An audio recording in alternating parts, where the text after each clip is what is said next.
Hello friends, नमस्कार। मैं doctor Manju Jain, retired associate professor from SNCN degree college Kanpur. जी हाँ, यदि आपने मेरे वीडियोस पहले देखे होंगे तो उस वीडियो में एक ये भी एडिशन है कि मैं और आप नामक शीर्षक के अंतर्गत मैं जीना इसी का नाम है टाइटल से आप तक वीडियो शेयर करती हूँ। और मैंने जीना इसी के नाम के टाइटल में मैंने ऐसे किरदारों को, ऐसे पात्रों को लिया है, ऐसे कैरेक्टर्स का चुनाव किया है जो दूसरों के लिए मिसाल बन गए। लेकिन यदि उनके अतीत में झांका जाए, उनका बचपना देखा जाए, उनका युवा मन देखा जाए, टटोला जाए, तो बहुत ही अभावग्रस्त था, बहुत कमियों से गुजरा हुआ था, बहुत तकलीफ दे था, बहुत उलझन भरा था। और तो और जिनके माँ बाप नहीं होते हैं उनकी शरण कहाँ है, अनाथालय में होती है, और वहाँ मार पीट गाली गलौज भी वो सीख जाते हैं कहीं कहीं, नॉट ऑलवेज। और फुटपाथों पे रहे, ट्रेन की बोगियों में 1 2 3 4 साल तक वो ट्रेन की बोगियों में गुजारा करते रहे। लेकिन सबके सपने, हौसले, ख्वाब, सपना जो भी कहिए, पूरे होते हैं और किसी के नहीं होते हैं।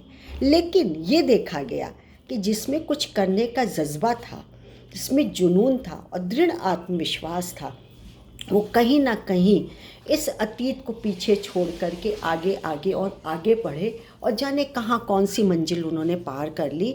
और वो एक दो नहीं, कई सम्मान से विभूषित किए गए हैं। और तो और लोग उनको, उनका नाम लेकर के उनसे प्रेरणा लेते हैं और कहते हैं कि मैं उन जैसा बनूं। तो मैं भी आज एक छोटे से बच्चे की कहानी सुनाऊंगी, क्या मन में था उसका और क्या बना वो उसके बाद। तो चलिए शुरू करते हैं। तो क्या हुआ कि मंच पे तैयारी हो रही थी और उसमें शीत ऋतु का दृश्य दिखाना था। बच्चा भोला भाला 6 साल का बच्चा, गोरा चिट्टा सुंदर और बहुत ही मासूम सा बच्चा जो कि है, बिठा दिया गया कोने में। और इसलिए कि वो हिले डुले नहीं, उसको ना संवाद बोलना था, कुछ नहीं बोलना था, बस उसको कहा कि तुम बैठे रहना। और उसके ऊपर जो कि है उसको फ़र का कोट पहना दिया गया, फ़र की टोपी लगा दी गई और लंबी लंबी वाइट कलर की दाढ़ी लगा दी, क्योंकि उसको एक सिंबॉलिक शीत ऋतु को दिखाया गया था। और मंच पूरा जो कि पूरी रुइयों से ढक दिया गया था और बीच बीच में 2 4 हरियाली पौधे रख दिए गए थे जिससे कि शीत ऋतु का भान होता रहे।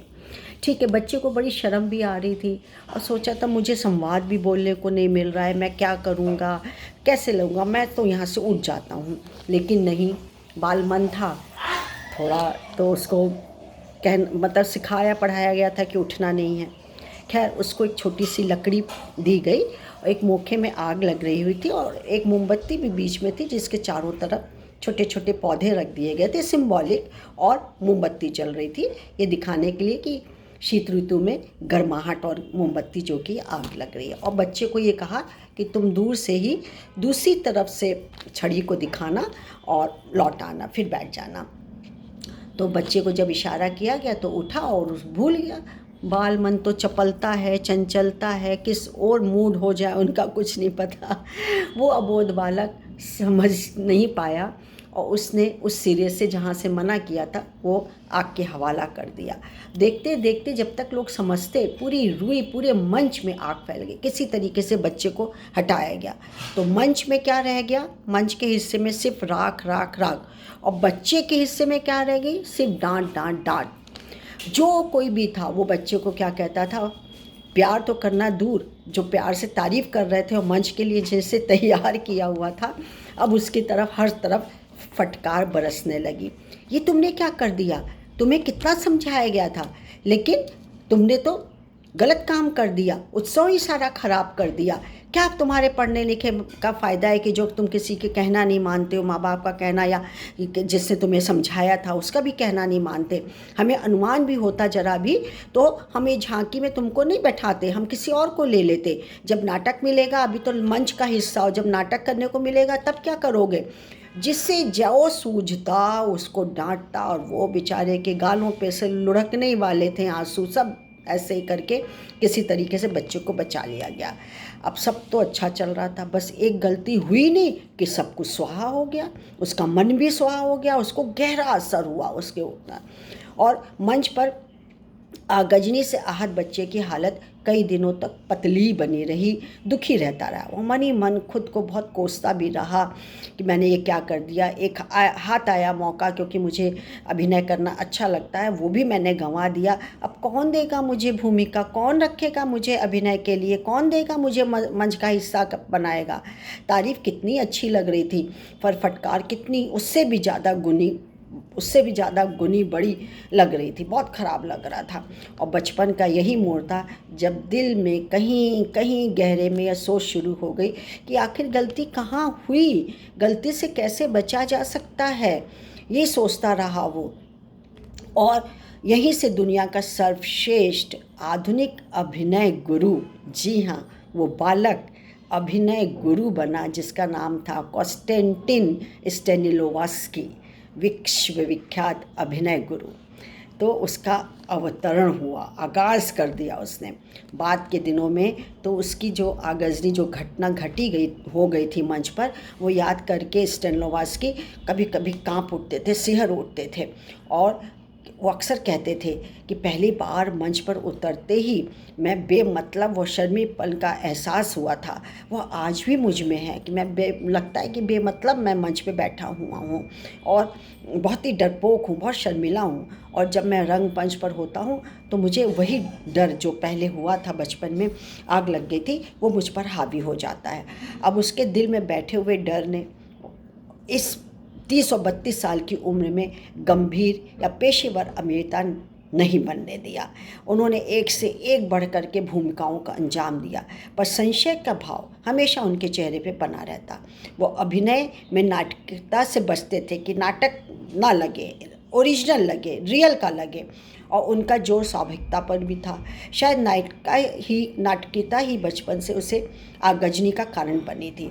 वो ऐसे अभिनय के पक्षधार थे, ऐसा अभिनय करवाना चाहते थे और करते थे जिससे अभिनय करने का एहसास ना हो, बिल्कुल ना लगे कि नाटक कर रहे हैं, अभिनय करते, बल्कि नेचुरल लगे।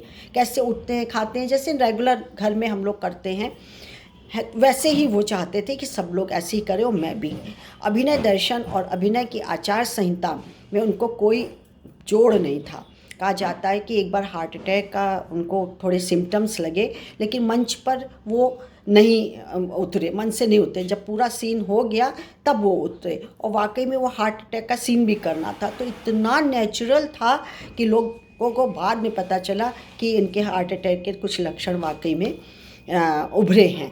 और तब से तो उन्होंने ठान लिया कि कभी भी नाटकीयता को हम अपने रोल में नहीं लाएंगे, हमेशा स्वाभाविक अभिनय करेंगे। और उन्होंने 17 जनवरी को जब उनका जन्म हुआ था 1863 में, तो उसी जो बचपन की जो घटना थी उससे प्रभावित किया कि वो हर चीज़ का विश्लेषण करने लगे। उनका ध्यान अपने दोषों को दूर करने पर ही टिका रहता था। उन्हें हर आलोचना जो होती थी उससे वो विचलित हो जाते थे, मत्थी रहती थी उनको, उसको मतलब सोचते रहते थे कि बचपन में ही अपनी कमियों को दर्ज करने की आदत सी हो गई थी। साथ में हमेशा उनके एक नोटबुक हुआ करती थी जिसमें वो विश्लेषण किया करते थे, क्या अच्छा हुआ, क्या बुरा हुआ, किसने कैसा अभिनय किया, कैसा नहीं किया, उनमें और क्या जोड़ तोड़ की जा सकती है स्वाभाविकता लाने के लिए, और कितनी मेहनत की जा सकती है, वो सब वो नोटबुक में लिखा करते थे। और अभिनय की बेहतरीन किताबें थी an actor prepares creating a role और बिल्डिंग अ कैरेक्टर।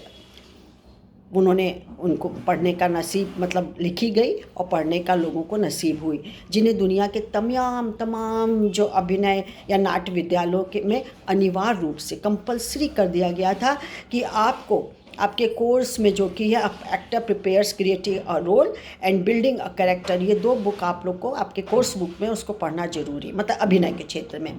और जब वह दुनिया से गए तो सिरहाने सिर्फ एक नोटबुक को छोड़ के गए, लेकिन अपने पीछे इतने फॉलोअर्स, इतने अभिनय करने वाले लोगों को रोजी रोटी मिली। अभिनय, मंच, नाटक, पिक्चर, वेब सीरीज़, हर चीज़ जो कि लाखों लोग प्रभावित हो रहे हैं, हुए हैं और हो रहे हैं आज भी।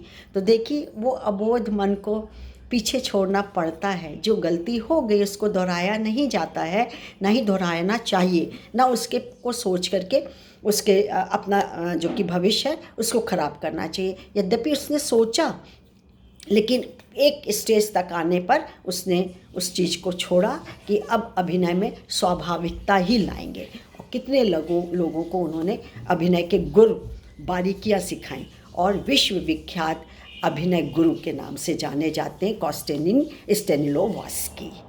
तो चलिए आज मेरा इतना ही है। फिर एक नए जीना इसी का नाम के किरदार के साथ मैं आपके सामने आऊँगी। तब तक मुझे आज्ञा दीजिए। नमस्कार।